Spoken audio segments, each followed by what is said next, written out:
এখনো ইয়ে হয়নি, এখনো ফাইনাল হয়নি। আজকে কি কোনো স্ট্রোক হয়ে গেছে? না ভাই, তুমি যেটা বলছো 24 রাখতে উনি একদম উনি হাঁটতেই পারে না, এই যে এইভাবে হাঁটে। তারপর ওনার কথা যে আমি কালকে আমাদের এই প্রোগ্রাম আমি সাকসেস করে তারপরে যাবো, আমি কিন্তু যেতে পারি না। কবে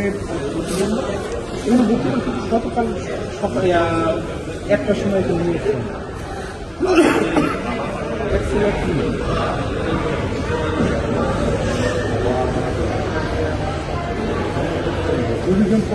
দেখেন থেকে ওরা আসতেছে।